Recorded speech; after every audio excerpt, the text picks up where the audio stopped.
Halo sobat semua, kali ini Garbis Channel hadir buat para sobat untuk sekedar berbagi sedikit informasi tentang asal-usul alam semesta, bumi, dan kehidupan.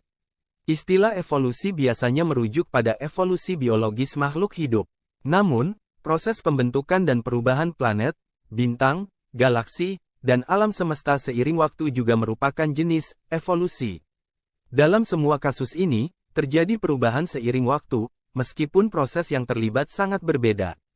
Pada akhir tahun 1920-an, astronom Amerika Edwin Hubble membuat penemuan yang sangat menarik dan penting. Hubble membuat pengamatan yang ditafsirkannya sebagai bukti bahwa bintang-bintang dan galaksi-galaksi yang jauh semakin menjauh dari bumi ke segala arah.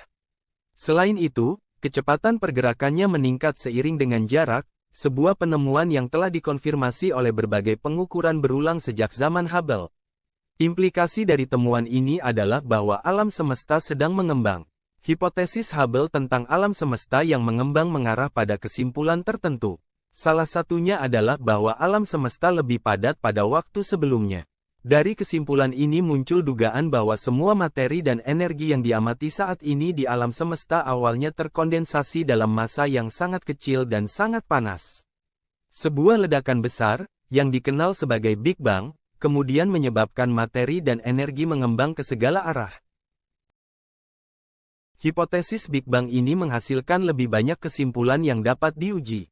Salah satu kesimpulan tersebut adalah bahwa suhu di luar angkasa saat ini seharusnya beberapa derajat di atas nol mutlak. Pengamatan menunjukkan bahwa kesimpulan ini benar. Faktanya, satelit Cosmic Microwave Background Explorer, COBE, yang diluncurkan pada tahun 1991 mengonfirmasi bahwa medan radiasi latar belakang memiliki spektrum yang persis sama dengan yang diprediksi oleh asal mula Big Bang bagi alam semesta. Saat alam semesta mengembang, menurut pemahaman ilmiah saat ini, materi terkumpul menjadi awan yang mulai mengembun dan berputar, membentuk cikal bakal galaksi. Di dalam galaksi, termasuk galaksi Bima Sakti kita sendiri, perubahan tekanan menyebabkan gas dan debu membentuk awan yang berbeda. Di beberapa awan ini, di mana terdapat massa yang cukup dan gaya yang tepat, tarikan gravitasi menyebabkan awan tersebut runtuh. Jika massa materi di awan tersebut cukup terkompresi, reaksi nuklir dimulai dan sebuah bintang lahir. Sebagian bintang, termasuk matahari kita, terbentuk di tengah cakram material yang berputar dan pipih. Dalam kasus matahari kita, gas dan debu di dalam cakram ini bertabrakan dan terkumpul menjadi butiran-butiran kecil, dan butiran-butiran tersebut membentuk benda-benda yang lebih besar yang disebut planetesimal, planet-planet yang sangat kecil, beberapa di antaranya mencapai diameter beberapa ratus kilometer. Dalam tahap-tahap berikutnya, planetesimal ini menyatu menjadi 9 planet dan banyak satelitnya. Planet-planet berbatu, termasuk bumi, berada di dekat matahari, dan planet-planet gas berada di orbit yang lebih jauh.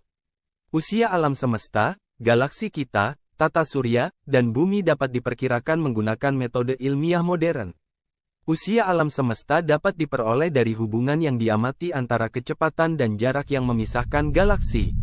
Kecepatan galaksi yang jauh dapat diukur dengan sangat akurat, tetapi pengukuran jarak lebih tidak pasti.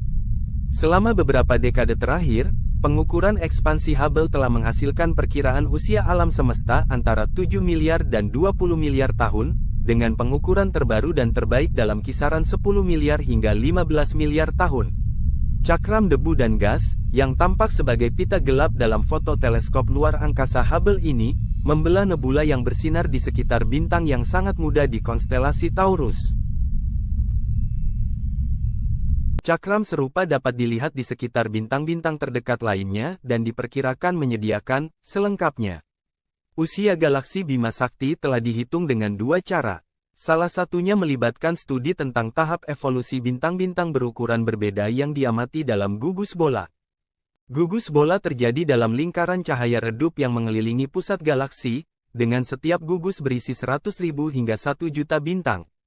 Jumlah unsur yang sangat rendah yang lebih berat daripada hidrogen dan helium dalam bintang-bintang ini menunjukkan bahwa mereka pasti telah terbentuk di awal sejarah galaksi, sebelum sejumlah besar unsur berat tercipta di dalam generasi awal bintang dan kemudian didistribusikan ke medium antar bintang melalui ledakan supernova. Big Bang sendiri menciptakan atom hidrogen dan helium, Perkiraan usia bintang-bintang dalam gugus bola berada dalam kisaran 11 miliar hingga 16 miliar tahun.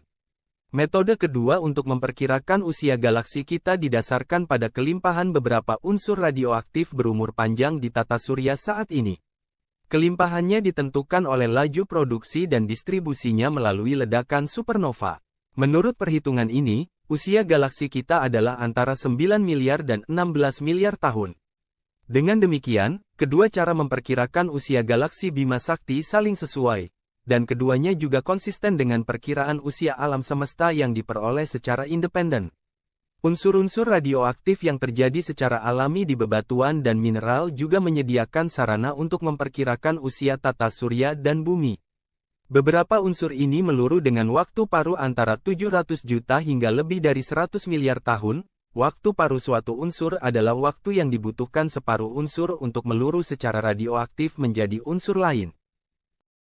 Dengan menggunakan pencatat waktu ini, dihitung bahwa meteorit, yang merupakan pecahan asteroid, terbentuk antara 4,53 miliar hingga 4,58 miliar tahun yang lalu.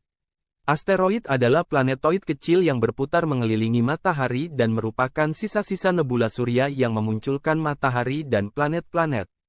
Pencatat waktu radioaktif yang sama yang diterapkan pada 3 sampel bulan tertua yang dikembalikan ke bumi oleh astronot Apollo menghasilkan usia antara 4,4 miliar hingga 4,5 miliar tahun, yang memberikan perkiraan minimum untuk waktu sejak terbentuknya bulan.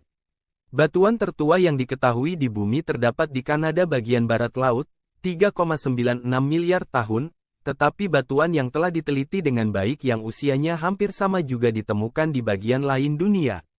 Di Australia Barat, kristal zirkon yang terbungkus dalam batuan yang lebih muda memiliki usia hingga 4,3 miliar tahun, menjadikan kristal kecil ini sebagai material tertua yang sejauh ini ditemukan di bumi. Perkiraan terbaik mengenai usia bumi diperoleh dengan menghitung waktu yang dibutuhkan untuk pengembangan isotop timbal yang diamati dalam biji timbal tertua di bumi. Perkiraan ini menghasilkan 4,54 miliar tahun sebagai usia bumi dan meteorit. Demikian informasi seputar awal mula terbentuknya alam semesta, galaksi, tata surya dan bumi kita versi Garbis Channel yang dirangkum dari berbagai sumber. Semoga dapat menambah pengetahuan tentang astronomi buat sobat semua. Ikuti terus channel ini agar tidak ketinggalan informasi berikutnya. Terima kasih sudah menonton di channel ini.